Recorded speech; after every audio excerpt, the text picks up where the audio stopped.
In this video, we are covering a project that we really like. It's been catching our attention lately. It's been getting a lot of coverage, including, of course, on our own channel. What's great about this project is that it's got a ton of potential, but not only that, we've identified it at a very early stage in terms of its crypto journey. And I don't want to overpromise here, but it really feels like identifying Solana and the Sol token SOL in the tens of cents range. For reference, that project, of course, reached an all-time high of $259. This is a real altcoin gem, so stay tuned. We're talking about Peaq, P-E-A-Q, in this video.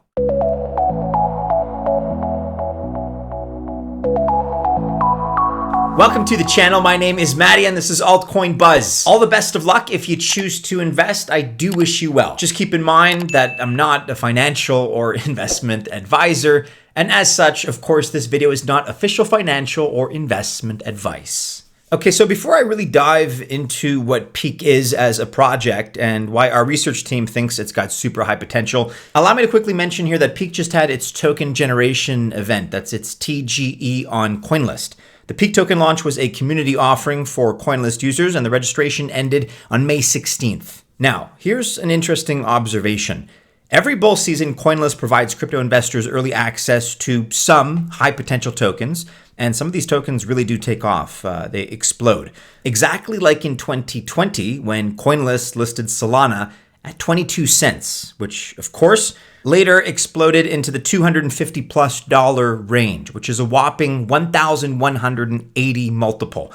In 2021, a year later, it listed Immutable X at 10 cents, which then touched its all-time high of $9.50. That's a 95x.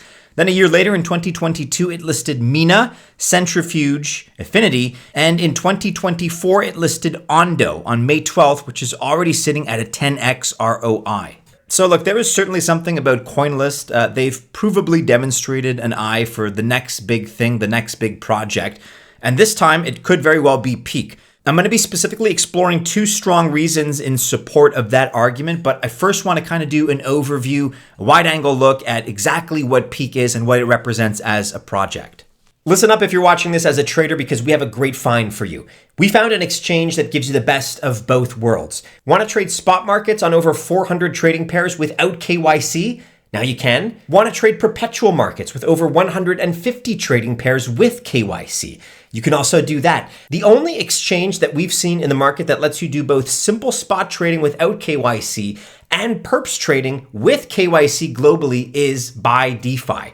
And along with the great fees and almost no slippage on trade orders, you also get up to $8,698 in bonuses for trying BYDFi, along with a free month of our money-making Altcoin Buzz Alpha service just for giving BYDFi a try. Again, you are getting our flagship Altcoin Buzz Alpha service free for a month. Check out BYDFi by clicking the link in the description of this video below. So what is Peaq? Well, it's a layer 1 blockchain specifically designed for DePIN and machine RWAs, real-world assets. We already know that DePIN and RWAs are two of the hottest sectors for this crypto bull run, and Peaq is placed really right in the center of this. Not only the center, but the convergence, the intersection of those two narratives. And what impresses me about Peaq is that it's not just a project promising to deliver big. That's fine, and that's what projects tend to do, but in this case, we're looking at a project that has already delivered quite a bit. It's already home to more than 25 applications across 10 different industries, and over 400,000 devices, vehicles, machines, and robots, those are the machine RWAs, that run on them.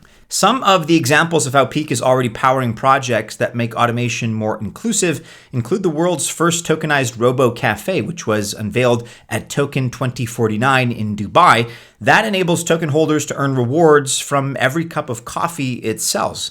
And then other major examples include Silencio, a 200,000 plus user network for crowdsourcing noise pollution data, and a car sharing service of tokenized Teslas by eLoop Network. And then just yesterday, on the 16th of May, Peaq made a major announcement. They were selected for MasterCard's award-winning Start Path program. In this program, MasterCard is going to help Peaq explore synergies and opportunities between the DePIN sector and the world of traditional finance and fintech. And so I like this combination because Peaq is a blockchain that has established users and established use cases. And therefore, at the level of fundamentals, it's doing a lot of the right things. But the truth is that, if I'm going to speak candidly, the success of a blockchain in terms of those fundamentals, in terms of those technicals, its success as a well-run, a well-managed project, that does not guarantee the success of its token. So with that in mind, with that being said, to better ascertain whether all this growth is going to translate into explosive Solana token movement in terms of the price performance, I'm going to do a token test at the end of this video. Stay tuned for that. Another great thing about Peaq as a blockchain is that its current fundamentals offer a strong foundation for long-term growth and scaling.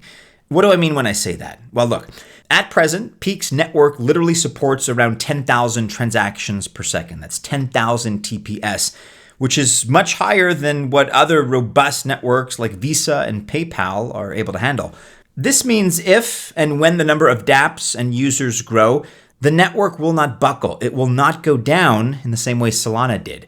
And Peaq will not suffer heavy transaction costs like Ethereum either.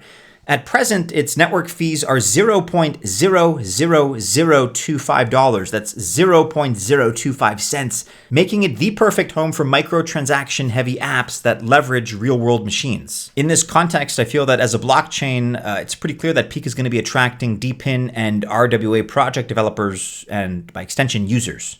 Let's now get into those reasons I promised, and we're going to start with a discussion of DePIN, which, as we all know, is the hottest bull run sector in the crypto space right now. We've seen this in DePIN projects that have exploded like Render, and Peaq really is becoming a hub for DePIN projects. In fact, more than 7 DePIN projects have migrated from other blockchains to Peaq. For example, Mapmetrics, they migrated from Solana to Peaq with 55,000 users and devices in 177 countries. And Mapmetrics has partnerships with Microsoft and Bing Maps. And reason number 2, Peaq is an interoperable blockchain, which is very important for the future really of any project. So any projects building on Peaq are going to have ease of asset movement. Also, Peaq is specifically designed to support DePIN and RWA dApps for fast, low-cost transactions. So that is my rationale, that's my reasoning. With that in mind, let's now do the token test. All right, so in general, a token pumps due to the growth of the blockchain only when it finds the right utility in the ecosystem. So let's analyze whether the Peaq token is well utilized within its own ecosystem. Let's first start by considering the use case of Peaq, P-E-A-Q.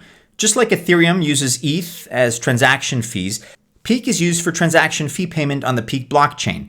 The millions of machines, vehicles, and sensors across the DePINs developed on Peaq ecosystem are expected to generate millions of transactions. Then there's also the staking system, because Peaq relies on the work of collators and delegators for block production. To ensure that blocks are produced in an honest, censorship-resistant, and reliable way, Peaq has a staking mechanism that comes with a slashing mechanism, and that incentivizes honest work from collators and delegators and punishes them for dishonesty. Collators need to provide a staking deposit to run a collator node to have that so-called skin in the game. Also, there's the use case for network governance. Holding Peaq, P-E-A-Q, is going to enable you to gradually guide the project by voting on key decisions via on-chain governance concerning its development and its future. And also, we have a use case reputation system. Machine owners are going to be able to stake Peaq tokens as an extra guarantee of their machine's trustworthiness. Clearly, Peaq has a handful of solid use cases within a growing ecosystem, but let's also be sure to consider the tokenomics. Peaq has a max supply of 4,200,000,000. That's 4.2 billion. And it also has a disinflationary model. The inflation rate is initially set at 3.5%, ensuring sufficient incentives for early adopters. However, this inflation rate is going to decrease annually by 10% and will stabilize once the network reaches 1% inflation. So it's not deflationary, but it's disinflationary. The rate of inflation is going to go down with time. And the community is going to be able to propose adjustments to the inflation, deflation settings via the network governance mechanism. Now, personally, I'm not thrilled about this disinflationary model because, of course, that means inflation is still present. And time again, we've seen token price drops as a result of inflationary tokenomics. But that being said, there is this mechanism in place to make sure that the rate of inflation is decreasing with time. And so if this market pulls back hard under this level, and then consolidates and comes back, we're likely to sell and stall.